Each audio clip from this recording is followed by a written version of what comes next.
Hi friends, இன்றைக்கி நம்ம பாதாம் ஆயில் ப்ரிப்பேர் பண்ண போகிறோம். பாதாம் ஆயில் தேய்ச்சி நம்ம குழந்தைங்களுக்கு மசாஜ் பண்ணும்போது குழந்தைங்களோட ஸ்கின் எப்பயுமே ரொம்ப சாஃப்டாக அண்ட் ஷைனாக இருக்கும். அதை எப்படி நம்ம ஈஸியாக வீட்டிலே ப்ரிப்பேர் பண்ணலான்னு பார்க்கலாம் வாங்க.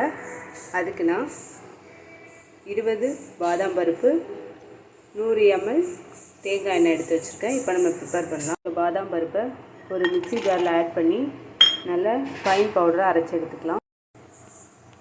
இந்த மாதிரி பாதாமை ஃபைன் பவுடர் அரைச்சி எடுத்தாச்சு. இப்போ நம்ம ஸ்டவ் ஆன் பண்ணி ஒரு கடாய் எடுத்து வச்சுருக்கோம். இதில் நம்ம அந்த 100 ml கோகனட் ஆயிலை ஆட் பண்ணிடலாம். எண்ணெய் ஹீட் ஆனோடனே நம்ம அரைச்சி வச்சுருக்க பவுடரை இதில் ஆட் பண்ணிடலாம். இந்த மாதிரி நல்லா பொரிஞ்சோடனே நம்ம ஸ்டவ் ஆஃப் பண்ணிடலாம். இப்போ நம்ம ஸ்டவ் ஆஃப் பண்ணி பாதாம் ஆயில் இந்த மாதிரி கீழே எடுத்து வச்சோடனே ஒரு 10 minutes ஆற விட்டுடலாம். அப்போ நமக்கு அந்த பாதாம்லாம் அடியில் ஸ்டோர் ஆகிடும். ஸோ அதோட ஆயில் மட்டும் மேலே அப்படியே நிற்கும். நம்ம வடிகட்டி எடுத்து வச்சுக்கலாம். இப்போ நம்ம பாதாம் ஆயிலை இந்த மாதிரி ஃபில்டர் பண்ணி எடுத்து வச்சுக்கலாம்.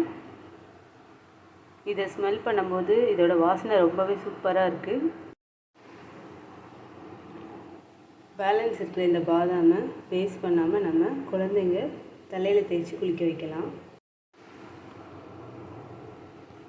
குழந்தைங்க குளித்ததுக்கப்புறமா நம்ம இந்த பாதாம் ஆயிலை பாடியில் லைட்டாக அப்ளை பண்ணி மசாஜ் பண்ணும்போது ரொம்பவே ஸ்கின்னு சாஃப்டாகவும் ஷைனாகவும் இருக்கும் குழந்தைங்களுக்கு. எப்பயுமே சம்மர் டைமில் இது குழந்தைங்களுக்கு ரொம்பவே யூஸ்ஃபுல்லாக இருக்கும். பாடி ட்ரை ஆகாமல் இருக்கும்.